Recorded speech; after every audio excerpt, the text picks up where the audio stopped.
Ed Jacobson, an employee in a train station, took out a tea bag from the trash and washed it to use it.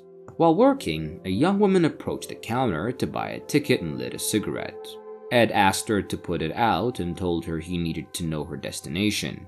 She explained that the cigarette helped calm her overheating mind. She mentioned a station called Macon Heights, but Ed was unfamiliar with it, having worked there for over 20 years. He checked the computer but couldn't find any station by that name.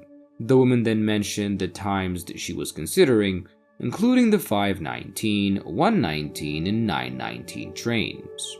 When Ed turned back to the counter, the woman was gone. As Ed and his colleague walked out, Ed told him about the woman who had disappeared, and his colleague asked if she had really vanished, and Ed speculated that it might have been some sort of trick.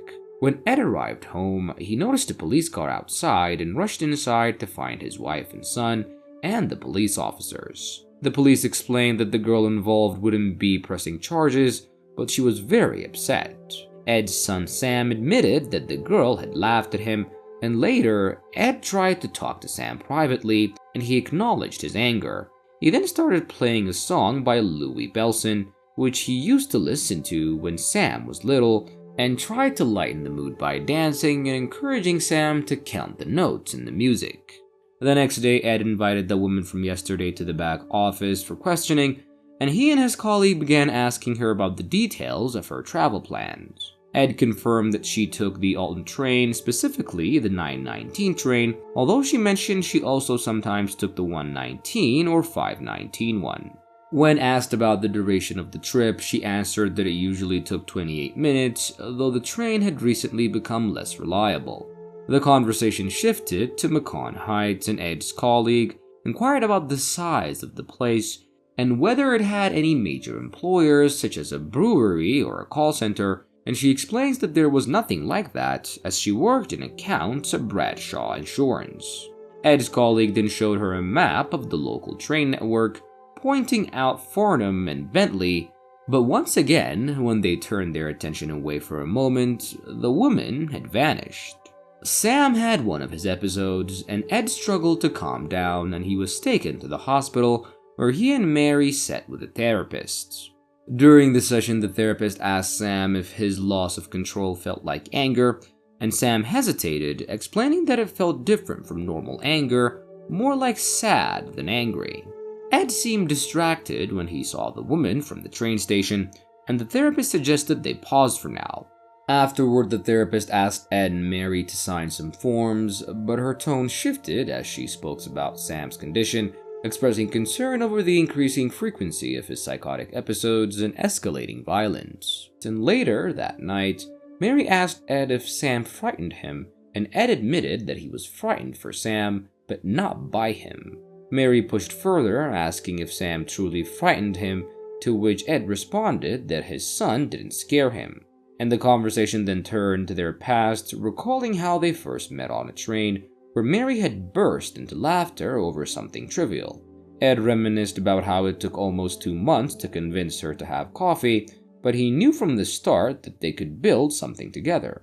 The next day, Sam decided to take the train the woman had mentioned to see if there was really a stop at Macon Heights. As he passed her on the train, he noticed her, but soon after, a man sitting nearby suddenly jumped out of the moving train. Ed rushed to stop him, but it was too late, and watching others follow suit and lean from the train, Ed instinctively jumped as well.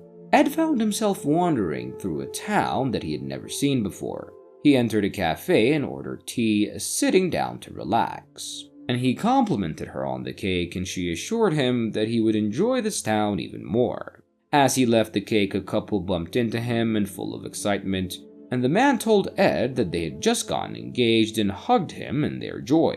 He sat down on a bench, watching the children play, when the woman from the station appeared. She greeted him, and he remarked on how the children reminded him of his son, and Ed questioned if he was ill or if she was a symptom of his illness. The woman replied with a weary observation, calling his response typical of a negative man, suggesting he should leave instead open himself to possibilities of the place.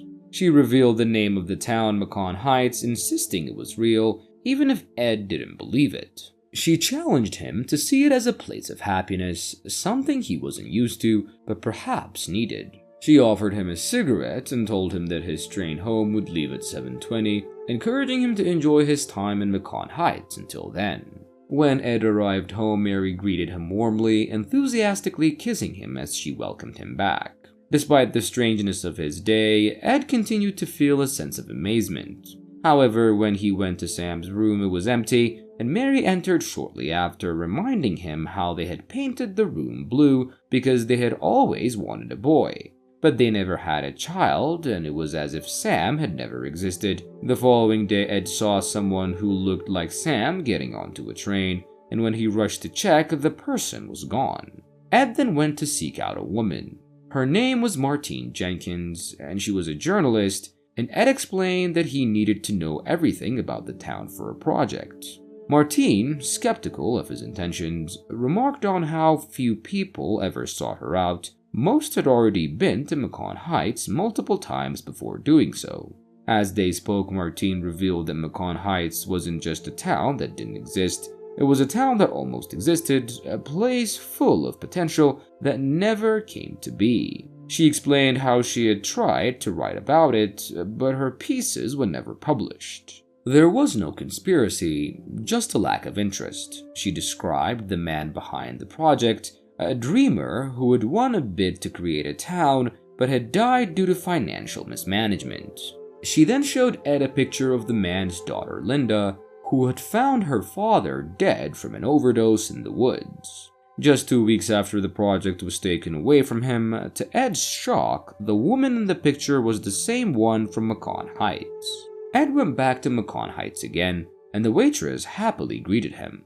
After having a cake, he went out and encountered the same couple from yesterday. When Ed got home, he saw Sam following him but disappeared when he turned around. And inside the house, Mary was crying, thinking about what could have been, and Ed attempted to calm her down. They both went to sleep, but Ed woke up to a music playing and decided to check up. He went up a ladder and walked into a room where there was only a TV and tapes scattered around it, and he put one of the tapes in and started watching a recording of Sam's childhood, and he started crying as he looked at it, and the next morning, Mary woke Ed up, telling him it was late. Ignoring his colleagues' protest at the station, Ed boarded the train, and on board, the man who had jumped off the train the day before began speaking to him, and Ed got off the train and began searching for Linda, but the town had changed, and the people weren't as happy as before. When he entered the cafe, the people stared at him, and the waitress approached. Desperate, Ed asked for help in finding Linda, explaining that a mistake had been made, and she seemed unsure and offered him a cake and hot chocolate, but when Ed asked again about Linda, she answered that she didn't know where to find her. Confused, Ed asked what had happened to the town, and the waitress bluntly told him that the truth had changed it. She revealed that the town had been altered by Ed himself, by his desire to get things back the way they were. Ed, overwhelmed, tried to distance himself, but the waitress insisted that a part of him needed to understand the town and what it was. She then told him that she had taken her son, and that Ed needed to understand that before he could get him back. As Ed left the cafe, he bumped into the same couple that he had seen earlier, and in a burst of frustration, he pushed the man. Ed finally found Linda and expressed his desire to return everything to how it was before, insisting that the people around him were not real. Linda challenged him, questioning whether he truly wanted his son back, pointing out that his idealized memories of Sam were unrealistic. She explained that the town's illusion existed because of his refusal to face reality, and Linda discussed the damage Ed had caused, both to himself and others, and how he had failed as a father to Sam. She argued that despite Ed's belief in the moments of happiness that he had with Sam, dreaming of a better life didn't make it real.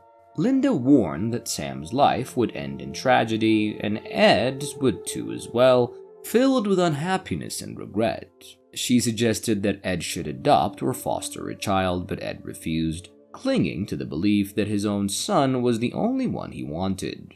Linda told Ed that his love for Sam wasn't about guilt, but about trying to escape painful truths. She revealed that Ed had made the wrong choice and that no one could save him from the consequences. She offered a final warning: those who sought Macon Heights would have to face the life that they were leaving behind, a life without truth. Ed continued to deny it, but Linda pointed out that he was choosing a path that would only lead to more pain for himself and his wife. While waiting for the train, Ed encountered the man from earlier and asked about his story, seeking to understand what Macon Heights had fixed. The man attempted to cause harm to children, and Ed explained his desire to see his son again, to which the man responded that some people have no choice but to need the escape that Macon Heights offers. When Ed returned home, he was relieved to find Sam there, and he smiled in a moment of unexpected comfort. And this is where the series ends.